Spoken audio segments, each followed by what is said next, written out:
আমি প্রধানমন্ত্রিত্ব চাই না, আমরা দেশের মানুষের অধিকার চাই। আর যদি একটা গুলি চলে, আর যদি আমার লোকের উপর হত্যা করা হয়, তোমাদের বর কাছে আমার অনুরোধ রইল, প্রত্যেক ঘরে ঘরে দুর্গ করে তোলো। তোমাদের যা কিছু আছে তাই নিয়ে শত্রুর মোকাবেলা করতে হবে,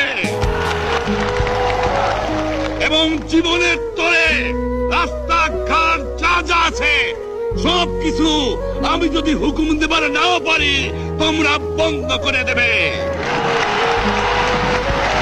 তোমরা আমার ভাই, তোমরা বাড়াকে থাকো, কেউ তোমাদের কিছু বলবে না, কিন্তু আর আমার বুকের পর গুলি চালাবার চেষ্টা করো না, ভালো হবে না। 7 কোটি মানুষকে দাবায় রাখতে পারবো না। আমরা যখন মরতে শিখেছি তখন কেউ আমাদের দবাতে পারবে না।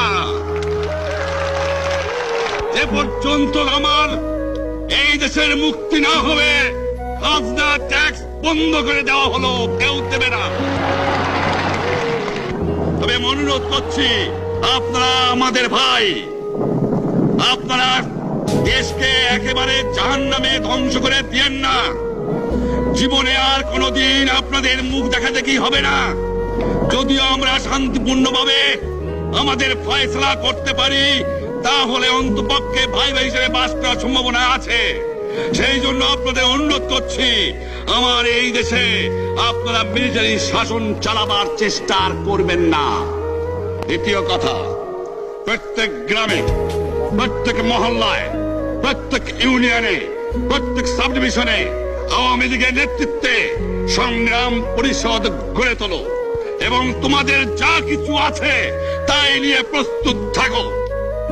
মনে রাখবা, রক্ত যখন দিয়েছি, রক্ত আরো দেব, এদেশের মানুষকে মুক্ত করে ছাড়বো ইনশাআল্লাহ।